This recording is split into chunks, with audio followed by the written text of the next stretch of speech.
Assalamualaikum Sobat Kiamat sudah dekat. Bayangkan jika suatu malam, kau sedang membersihkan lantai di negeri asing, ketika tiba-tiba pintu kamar mandi tertutup, dan yang berdiri di sana bukan siapa-siapa, tapi lelaki tua yang kau panggil majikan, dengan senyum licik dan niat jahat yang tak pernah kau undang. Bayangkan jika kau menolak, bukan karena sombong, tapi karena menjaga kehormatan yang ditanam ibumu sejak kecil. Tapi justru karena itu, kau dipukul, dikurung, diludahi, dan dibuang seakan kau tak punya harga. Dan lebih pedih lagi, dunia diam. Tak satu pun mata melihat, tak satu pun telinga mendengar. Kau menangis dalam kamar gelap, hanya Allah yang tahu bahwa tubuhmu sedang digelas waktu dan hatimu digerus ketakutan. Dalam kisah kali ini, kita akan menyaksikan bagaimana seorang TKW yang menolak dipermainkan, justru berakhir dianiaya dan dibuang seperti sampah.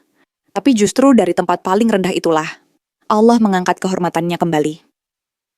Sebelum kisah ini dimulai, dukung terus channel Kiamat Sudah Dekat dengan like dan subscribe, agar kami terus bisa menghadirkan kisah-kisah yang membuktikan diam seorang perempuan bukan berarti lemah, dan yang mempertahankan kehormatan selalu ditolong oleh langit. Dan bagi yang sudah subscribe, semoga Allah menjaga kehormatanmu, menolongmu di saat tak ada yang menolong, dan menjadikan sabarmu jalan menuju kemuliaan. Amin ya Rabbal Alamin. Matahari sore menyorot landai di Bandara Internasional Riyadh saat Aminah melangkah keluar, menenteng koper tua, dan menyembunyikan kecemasannya di balik senyum tipis. Perempuan muda asal Subang itu baru saja mengakhiri perjalanan panjang yang penuh doa, harapan, dan rasa takut yang tak berani ia ucapkan sejak dari kampung halaman. Ia tidak tahu pasti seperti apa kehidupan yang menantinya. Tapi yang ia tahu, ia harus kuat, demi ibunya yang sakit-sakitan dan dua adik yang masih sekolah. Di gerbang kedatangan, seorang perempuan berwajah datar menjemputnya dengan papan nama. "Aminah?" tanyanya pendek, nyaris tanpa nada. Aminah mengangguk sopan. Wanita itu, yang belakangan ia tahu bernama Khalid, membawa Aminah naik mobil SUV hitam menuju sebuah kawasan perumahan elit di pinggir kota. Jalanan lurus membentang jauh, dan di luar jendela, gurun yang gersang seperti menggambarkan dunia baru yang belum tentu ramah. Sesampainya di rumah majikan, Aminah terkesima.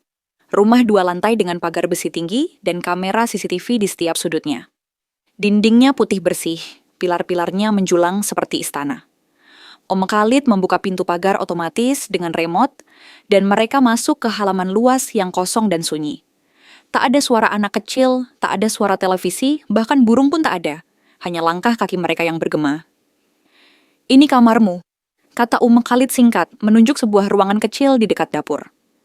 Kamar itu tanpa jendela, hanya berisi kasur tipis, lemari plastik, dan satu lampu redup di langit-langit. Aminah mengangguk, menahan kecewa. Ia membayangkan bisa tidur dekat jendela agar bisa mengintip langit malam. Tapi kini ia hanya melihat tembok kosong. Hari-hari awal berjalan dengan cepat. Aminah harus bangun pukul 4 pagi, menyiapkan sarapan, membersihkan rumah, menyapu halaman, mencuci baju, dan menyetrika tanpa jeda. Meski lelah, ia masih bisa tersenyum. Setidaknya, belum ada yang kasar, belum ada teriakan, belum ada pukulan. Namun senyum itu mulai pudar saat ia menyadari sesuatu. Majikan laki-lakinya, Khalid, terlalu sering muncul di dapur saat Aminah sedang membersihkan. Terkadang ia berdiri diam menatap Aminah menyapu. Terkadang ia meletakkan tangannya terlalu dekat di bahu saat menyuruh mengambilkan teh. Tatapan matanya menusuk, tak seperti ayah, tapi seperti pemangsa yang menyamar dengan pakaian rapi. Suatu sore, saat Khalid pergi ke rumah saudaranya dan anak-anak sedang di sekolah, Khalid masuk ke dapur dengan langkah pelan. Aminah sedang mencuci piring ketika ia merasa ada bayangan besar mendekat dari belakang. Ia berbalik dan laki-laki itu tersenyum samar. "Kamu capek, Aminah?" tanyanya lembut. Terlalu lembut untuk seorang pria parubaya dengan sorban mahal di pundak. Aminah mengangguk sopan, "Sedikit, Tuan." Khalid bersandar ke meja, tangannya menjulur mengambil apel dari keranjang, menggigitnya lalu berkata pelan, "Kalau kamu mau, malam ini kita bisa main sedikit. Tidak lama, saya beri hadiah." Jantung Aminah seperti disambar petir. Ia membeku, wajahnya pucat. Kata-kata itu seperti racun. Ia menunduk, menggeleng cepat. "Maaf, saya tidak bisa, Tuan," suaranya bergetar. "Saya hanya ingin kerja baik-baik." Khalid tertawa pelan lalu mendekat. Kamu terlalu polos, tidak apa-apa, saya hanya bercanda," katanya sambil menepuk bahunya terlalu keras untuk sebuah candaan. Tapi sejak hari itu semuanya berubah. Esok paginya, Aminah bangun dengan lantai yang sengaja dikotori. Majikannya memaki karena rumah tidak bersih. Ia dilempar kain pel. Sore harinya, ia disiram air sabun karena terlambat menjemur pakaian. Abu Khalid tak lagi bersandiwara ramah. Sekarang setiap tatapannya mengandung ancaman seolah berkata, "Aku bisa lebih jahat dari ini." Aminah mulai kehilangan semangat. Ia tak lagi menulis di buku hariannya. Ia hanya duduk di lantai dapur setiap malam. Menatap lampu yang berpendar redup, mencoba menahan tangis. Di pojok ruangan, ia sembunyikan HP lama yang masih bisa merekam suara.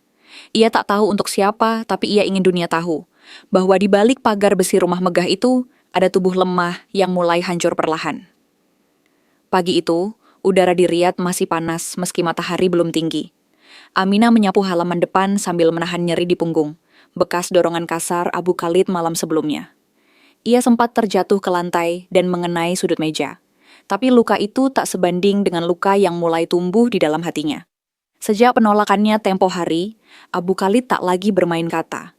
Kini ia kasar, terang-terangan mempermalukannya di depan anak-anak. Kadang ia menyuruh Aminah membungkuk lebih rendah saat mengepel, lalu tertawa sambil mengedip ke arah sopir keluarga. Kadang ia mengunci pintu dapur ketika Khalid keluar, membuat Aminah cemas setiap kali suara langkah kaki mendekat. Hari ini Khalid pergi sejak pagi. Ada acara keluarga di luar kota, dan anak-anak ikut. Rumah kosong. Aminah tahu waktunya akan datang, dan ia benar. Sekitar pukul 11 siang, saat ia sedang menyikat kamar mandi, suara langkah kaki berat terdengar dari arah tangga. Aminah refleks menutup pintu kamar mandi, tapi tak sempat menguncinya. Abu Khalid mendorong pintu dengan kasar. Ia berdiri di ambang, mengenakan jubah putih panjang, dan jam tangan mahal berkilau. Di tangannya ada segelas minuman dingin. "Sudah beres semua kerjaannya?" tanyanya datar. Aminah berdiri perlahan menunduk. "Belum semua, Tuan, baru setengah." Abu Khalid melangkah masuk tanpa izin. Kamar mandi itu sempit, dan kini hanya ada jarak 2 langkah di antara mereka. "Kenapa buru-buru kerja terus? Kamu muda, cantik. Sayang kalau waktumu hanya untuk bersihkan toilet," ujarnya, menyeringai. Aminah menelan ludah. Kedua tangannya menggenggam kain pel erat-erat. "Tuan, saya hanya ingin kerja baik-baik, biar cepat selesai. Saya mohon keluar dulu," ucap Aminah pelan namun tegas. Namun pria itu tertawa kecil. "Kenapa? Takut saya makan kamu? Saya bisa beri kamu uang lebih. Kalung, HP baru, tiket kemanapun kamu mau." Tangannya bergerak ke lengan Aminah. "Itu cukup." Aminah menepis dengan kasar dan mundur. Suara lantai kamar mandi yang licin membuatnya terpeleset. Ia jatuh ke belakang, kepalanya terbentur pelan ke dinding. Tapi ia segera bangkit dan berlari keluar sebelum Abu Khalid bisa bergerak lebih jauh. Ia masuk ke kamarnya dan mengunci pintu dari dalam. Napasnya memburu, tangan gemetar, tubuhnya berkeringat dingin.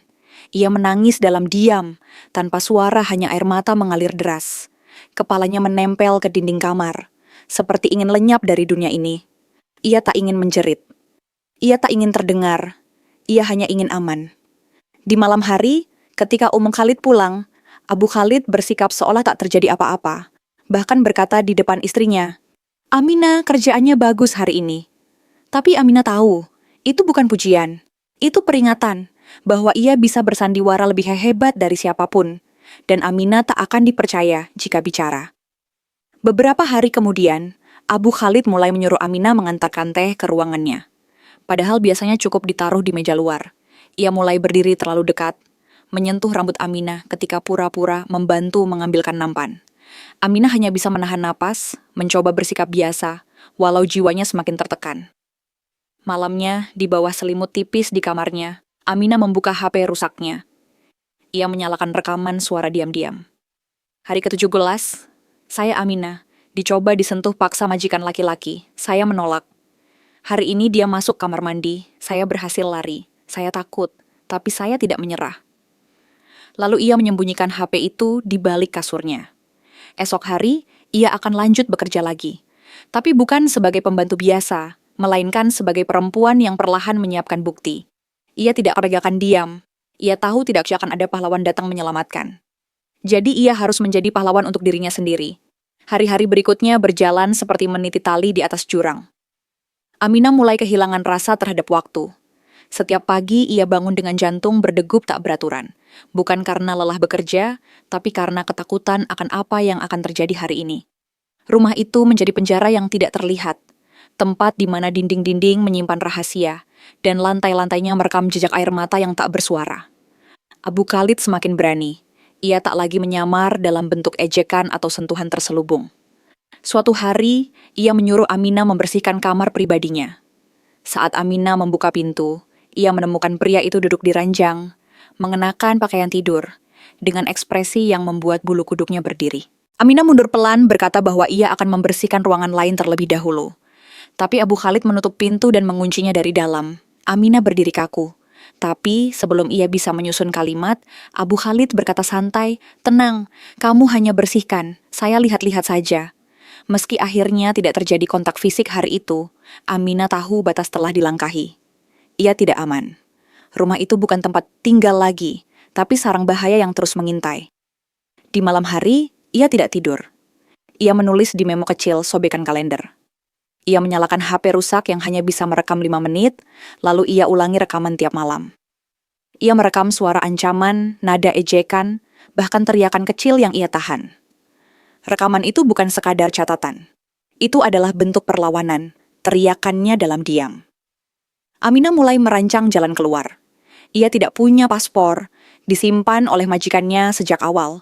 Ia tidak punya uang, tidak kenal siapapun, tapi ia percaya satu hal. Tuhan mendengar. Setiap malam setelah bekerja, ia duduk di atas sajadah lusuh di pojok kamar mengadu.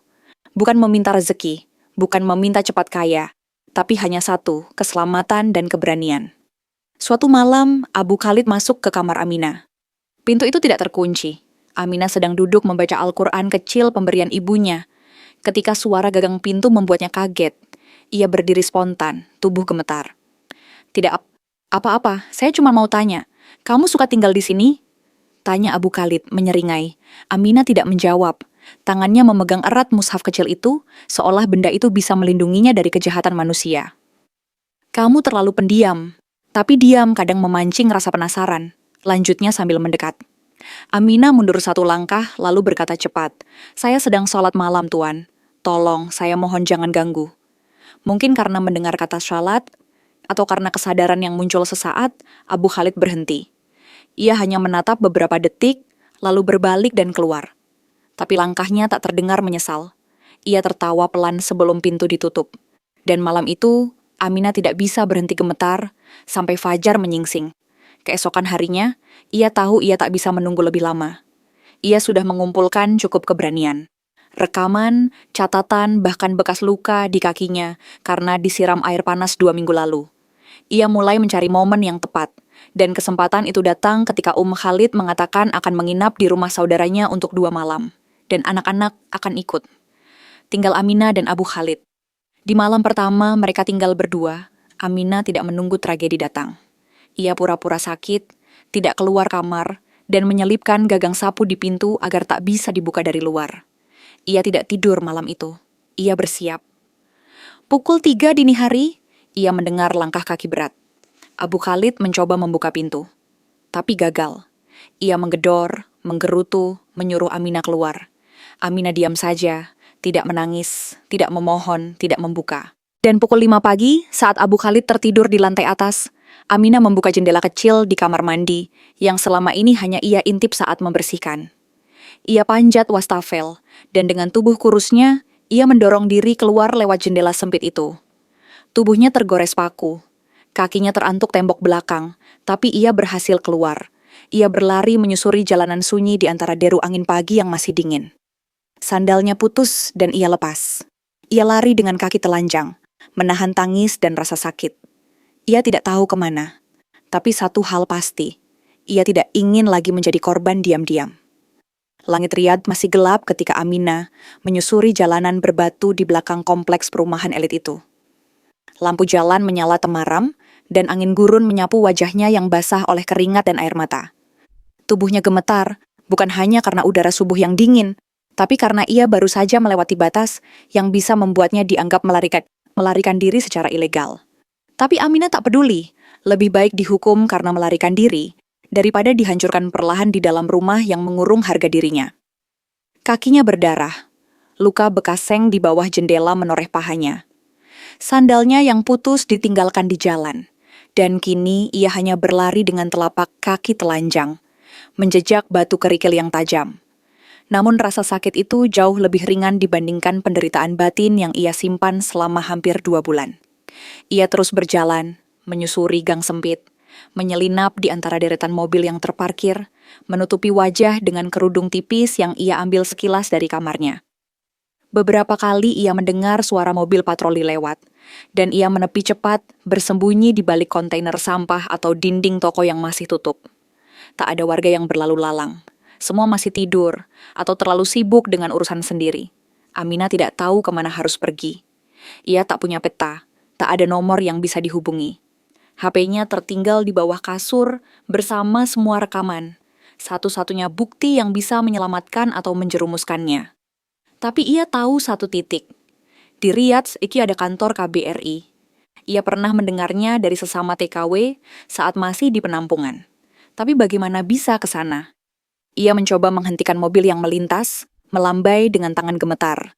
Namun setiap mobil hanya melaju cepat.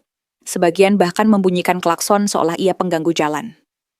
Beberapa sopir pria meliriknya dengan tatapan mengerikan, membuat Aminah mundur cepat dan menyelinap lagi ke lorong sempit. Matahari mulai terbit, dan jalanan mulai hidup. Ia tak lagi bisa bersembunyi dengan mudah. Di perempatan, ia duduk di balik tumpukan kardus. Tubuhnya gemetar hebat. Dari kejauhan, seorang pria tua berbaju lusuh mengendarai truk tua berhenti karena lampu merah. Ia melihat Aminah, awalnya hanya sekilas. Tapi sorot mata lelah itu menangkap ada yang tak biasa. Wajah perempuan muda yang pucat, kotor, dan ketakutan. Truk itu melambat, lalu berhenti di bahu jalan. Pria itu turun, mendekati Aminah dengan hati-hati. "Anti, miskin? Muskilah?" tanyanya pelan. Aminah tak mengerti semua kata, tapi ia menangkap nada lembut yang tak mengancam. Ia hanya mengangguk sambil menutup wajahnya. "Indonesia, saya Indonesia," bisiknya sambil gemetar. "Saya minta tolong. Saya kabur, saya disiksa." Pria itu menatapnya lama. Ia tak bertanya lebih lanjut. Hanya mengangguk kecil lalu membuka pintu truknya. "Tak Ali, kam," ujarnya sambil memberi isyarat. Aminah ragu, tapi rasa takutnya kalah oleh kelelahan yang menumpuk. Ia naik perlahan, duduk di kursi penumpang yang lapuk dan berdebu. Truk itu melaju pelan. "Ismi Karim," kata pria itu sambil mengemudi. "Enti?" "Aminah," jawabnya lirih. Sepanjang perjalanan, Karim tak bertanya macam-macam. Ia hanya memperhatikan Aminah sesekali, lalu berhenti di sebuah kios kecil. Ia turun, membeli air mineral dan sebungkus roti, lalu memberikannya pada Aminah tanpa berkata apapun. Aminah menerima dengan tangan gemetar. Ia belum makan sejak kemarin pagi. Setelah menempuh perjalanan lebih dari 1 jam, Karim menepikan truknya di dekat sebuah bangunan tua dengan papan bertuliskan huruf Latin dan Arab. Di bawahnya tertulis, Pusat Pelayanan Tenaga Kerja Migran. Aminah membaca tulisan itu berkali-kali. Matanya basah. Ia belum sampai di KBRI, tapi ini bisa jadi titik terang. Karim turun dan mengetuk pintu. Seorang wanita berjilbab membuka, memandang Aminah dengan kaget. Karim hanya menunjuk gadis itu dan berkata pelan, "Masakin Indonesian." Lalu ia kembali ke truk dan pergi tanpa pamit, seperti malaikat yang dikirim untuk satu tugas saja. Aminah berdiri di ambang pintu, tubuhnya lemas. Tapi untuk pertama kalinya dalam waktu lama, ia merasa selamat. Aminah terbaring di ruang kecil dengan kipas angin yang berdejit pelan. Udara di dalam bangunan itu tak begitu sejuk, tapi jauh lebih hangat daripada malam-malam yang ia habiskan di kamar sempit majikannya. Ia sudah 2 hari berada di pusat pelayanan tenaga kerja migran itu, tempat perlindungan sementara bagi pekerja migran yang bermasalah. Disinilah luka-luka kecil di kakinya dibersihkan. Tubuhnya diberi pakaian bersih, dan untuk pertama kalinya dalam 2 bulan, ia bisa tidur tanpa rasa takut akan pintu yang mendadak terbuk. Petugas perempuan bernama Bu Farida, warga Indonesia yang bekerja di pusat itu, dengan sabar mendengar setiap pengakuan Aminah. Dari siksaan, pelecehan, hingga rekaman suara yang tertinggal. Aminah mengakuinya dengan nada getir. "Saya bodoh, Bu. Kenapa nggak kabur dari dulu?" ucapnya sembari menunduk. Namun Bu Farida hanya menatapnya dengan mata berkaca. "Bukan kamu yang bodoh, Nak. Dunia ini yang terlalu kejam pada perempuan baik-baik." Hari ketiga, seorang perwakilan dari Kedutaan Besar Republik Indonesia datang. Lelaki itu bernama Pak Arif, membawa berkas dan mulai mewawancarai Aminah secara resmi. Ia mendokumentasikan semua luka, mengambil foto-foto, bahkan membantu melacak alamat rumah majikannya lewat penampungan awal Aminah dulu. Ternyata Aminah bekerja secara legal. Ia punya dokumen sah, tapi semua disita sejak awal oleh majikan. "Kamu tenang dulu di sini, kami akan bantu proses hukum," kata Pak Arif sambil mencatat. "Tapi, HP-mu yang berisi rekaman masih tertinggal ya?" Aminah mengangguk. "Ada di bawah kasur, kiapok tusut." "Saya takut ambil waktu kabur." Pak Arif menghela napas. Bukti itu sangat penting. Tapi untuk Meski kembali ke rumah itu, tak semudah membalik telapak tangan.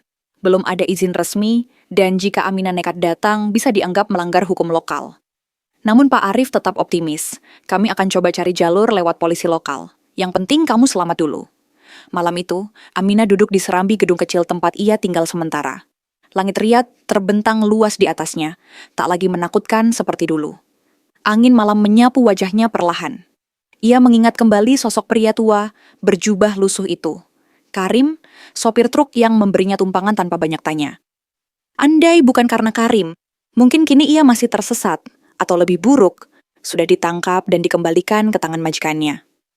Aminah tahu betul, di negeri asing, siapapun bisa menutup pintu, berpaling, atau menuduh tanpa tahu cerita. Namun Karim tidak. Ia hanya melihat seorang manusia yang butuh pertolongan. Keesokan harinya, saat petugas pusat perlindungan menanyakan siapa sopir yang mengantar, Aminah hanya bisa menjawab, "Namanya Karim, itu saja yang saya tahu." Mereka mencoba mencarinya lewat kamera jalanan, tapi truk tua tanpa pelat jelas membuat pencarian tak mudah. Meski begitu, Aminah menyimpan harapan bahwa suatu hari ia bisa bertemu Karim lagi, untuk sekadar mengucapkan terima kasih yang layak. Hari-hari di pusat perlindungan berjalan lambat. Aminah lebih banyak diam, menunggu. Tapi diamnya kini bukan karena takut, melainkan karena tenang. Ia tahu, proses sedang berjalan. Pak Arif sesekali datang membawa kabar, bahwa laporan sudah diterima dan akan segera diteruskan ke pihak berwenang di Arab Saudi. Bahkan ia juga diberitahu bahwa ada kemungkinan gajinya yang selama 2 bulan belum dibayar akan dituntut lewat jalur hukum. Yang paling melegakan, satu petugas lokal dari KBRI berinisiatif datang diam-diam ke rumah majikan Aminah. Ia pura-pura ingin menyewa pembantu baru dan sempat melihat-lihat kamar belakang. Diam-diam, ia berhasil mengambil HP milik Aminah yang masih tersembunyi di bawah kasur. Begitu HP itu kembali ke tangan Aminah, ia menggenggamnya erat seakan menggenggam hidupnya kembali. Ia membuka galeri rekaman, memperdengarkan bukti-bukti suara ancaman, hinaan, hingga suara pintu dikunci dari luar. Semua itu kini bukan lagi beban, tapi senjata. "Rekaman ini bisa memperkuat laporanmu. Kami akan kirim ke pusat hukum di sini," ucap Pak Arif. "Kamu akan dapat perlindungan hukum, dan majikanmu akan ditindak. Mungkin bukan sekarang, tapi pasti." Mata Aminah berkaca. "Berarti saya nggak salah bertahan ya, Pak?" Pak Arif tersenyum. "Bertahan bukan salah. Diam kamu itu bukan lemah, tapi menunggu waktu bicara yang tepat." Dan malam itu, untuk pertama kalinya, Aminah sujud dalam sholat yang benar-benar tenang. Tidak lagi berbisik minta diselamatkan, tapi bersyukur karena Tuhan tidak pernah tidur dan selalu kirimkan malaikat seperti Karim di waktu paling genting. Hari itu, Aminah berdiri dengan jubah bersih warna krem dan jilbab abu-abu yang dipinjamkan pihak KBRI. Wajahnya masih terlihat pucat, tapi sorot matanya berbeda. Bukan lagi mata perempuan yang dicekam ketakutan, melainkan mata seorang penyintas yang telah melewati malam paling kelam dalam hidupnya dan kini siap bersuara. Ia duduk di sebuah ruangan kecil di dalam kantor perwakilan hukum di Riyadh. Di seberangnya duduk 2 orang petugas lokal bersama penerjemah, serta Pak Arif yang mendampingi. Di atas meja ada berkas-berkas kasus, foto-foto luka, dan 1 unit HP milik Aminah yang kini telah menjadi alat bukti utama.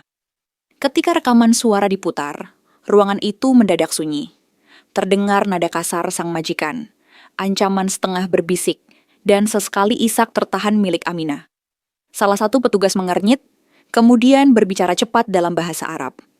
Penerjemah menjelaskan bahwa kasus ini bisa masuk kategori eksploitasi dan kekerasan rumah tangga terhadap pekerja asing. Dan lebih dari itu, bila terbukti, Abu Khalid bisa dijatuhi hukuman berat dan didenda. Aminah hanya diam, kedua tangannya mengepal di pangkuan. Tubuhnya gemetar bukan karena takut, tapi karena gugup menanti keadilan. Ia tidak menuntut banyak. Ia tidak ingin balas dendam. Ia hanya ingin harga dirinya dikembalikan. Bahwa dunia tahu, ia bukan pembantu murahan, bukan perempuan lemah, dan bukan milik siapapun. Proses hukum tidak langsung selesai hari itu. Tapi berkat laporan resmi, bukti rekaman, dan pengakuan langsung dari Amina, kasusnya mulai mendapat perhatian. Beberapa media lokal bahkan mulai menyoroti kekerasan terhadap pekerja migran, terutama perempuan Asia Tenggara. Dan dari sanalah, perlahan, suara Amina bergema keluar dari balik tembok sunyi. 2 bulan kemudian, Amina dipulangkan ke Indonesia. Ia tak membawa banyak harta, tak membawa koper penuh hadiah. Ia hanya membawa 1 tas kecil berisi pakaian, HP, mushaf Al-Quran, dan sepucuk surat dari KBRI yang menyatakan bahwa ia telah menjadi saksi resmi dalam proses hukum terhadap sang majikan. Ia juga diberi jaminan bisa mengajukan gugatan atas gaji yang belum dibayar. Di Bandara Soekarno-Hatta, langit tampak cerah. Ibu Amina berdiri di antara kerumunan keluarga lain, menanti dengan mata sembab. Begitu melihat putrinya keluar dari pintu kedatangan, ia langsung berlari memeluk Amina erat-erat. Tak banyak kata keluar, hanya tangis dan pelukan yang terasa seperti rumah yang selama ini hilang. Amina menangis dalam pelukan ibunya. Bukan karena sedih, tapi karena lega. Ia akhirnya kembali. Meski tubuhnya masih menyimpan bekas luka, dan hatinya penuh kenangan buruk, ia kembali sebagai perempuan yang tak kalah. Beberapa bulan setelah kepulangannya, Amina diminta menjadi pembicara dalam seminar kecil yang diadakan oleh LSM Perlindungan TKI. Ia duduk di atas panggung sederhana, mengenakan kemeja putih dan kerudung biru muda, menyampaikan kisahnya kepada puluhan perempuan muda yang hendak berangkat ke luar negeri. Saya dulu berpikir, kalau kita diam, kita aman. Tapi ternyata, diam hanya menunda kehancuran. Kita boleh patuh, tapi jangan kehilangan harga diri. Kalau kalian merasa ada yang salah, jangan tunggu sampai kalian tak bisa bicara, ucapnya lantang. Sorak tepuk tangan mengiringi akhir pidatonya. Di antara hadirin, ada satu wajah yang Amina kenal dari layar HP, Bu Farida, yang ikut datang ke Indonesia. Mereka berpelukan, seperti 2 perempuan yang saling menguatkan luka. Dan di rumahnya yang sederhana, di kampung kecil di Subang, Amina kini membuka warung kecil bersama ibunya. Ia tak ingin kembali ke luar negeri bukan karena takut, tapi karena ia tahu tanah sendiri lebih memahami luka yang tak terlihat. Setiap sore, saat matahari hampir tenggelam, Amina duduk di beranda. Matanya menerawang ke jalan kampung. Sesekali ia mengingat wajah Karim, sopir truk yang membantunya tanpa pamrih. Ia belum pernah bertemu lagi, tapi doa untuk pria itu tak pernah absen dari bibirnya. Malaikat tak selalu punya sayap. Bisiknya suatu sore, kadang dia cuma datang dengan truk tua dan sebotol air.